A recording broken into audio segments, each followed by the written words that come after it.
Guys, so this is what I want to say. My favorite band ever is Chicago. I loved it during like 1968 to 1978 the most.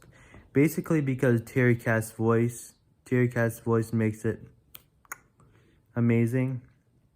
And they started with like doing super loud horn stuff. Oh, and Terry Kath is known to be one of the greatest guitar players ever, which is pretty cool.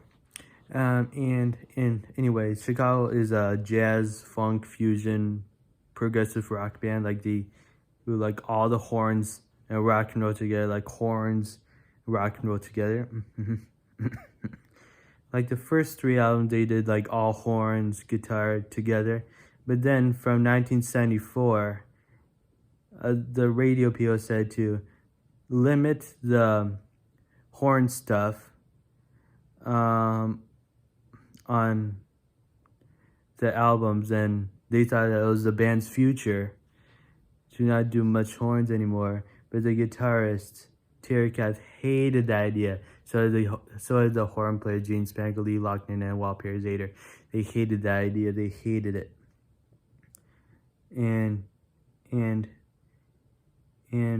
Terry Kath, so Terry Kath said that I want to continue doing the horn stuff. So they kind of proceeded to do the horn stuff, basically because he hated the opinion with the no horns thing, what the FM radio people said, and they're like, nope, we're not gonna do that. James Pankow and Lee and Walt and Terry Kath was like, no, I'm not gonna do that.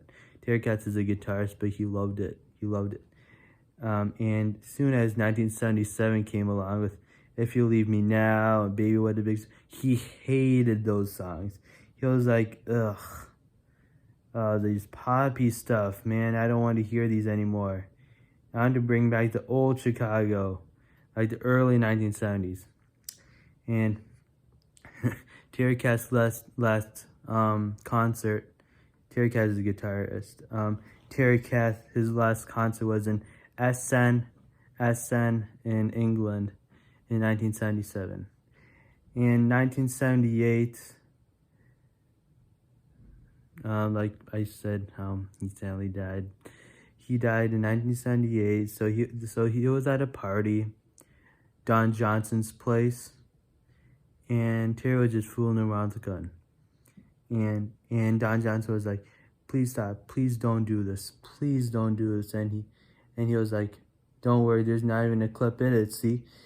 And so he put a magazine in front of his face and see, and there was actually a bullet clogged in the chamber. So, and he didn't know that there was a clog in the chamber. And then he like, and it did a massive blow to the head. And it was at a party. So Don Johnson, the manager, he saw it all. But here's my thing about it. like this is the thing, like, so during 1977, he was like a tortured soul because the Chicago people said, play this part and think about this guitar part and just do it.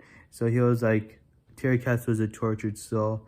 Terry Kath got into guns, he got into lots of drugs. He took a bunch of drugs. Terry Kath started taking a bunch of drugs in 1977, and everybody was stop. Don't take drugs, don't take it anymore, knock it off. But Terry just kept on going, just taking it. And he got into this dangerous living style. Like he got into guns, he got into and this is my opinion. Like, I think the way he died was on purpose. This is just my theory. Basically because people said to him to knock it off while he was on drugs, but Terry just kept on going, taking it, and he kept on, and he was started doing the dangerous living, like playing with guns and stuff like that, guns in his motorcycle.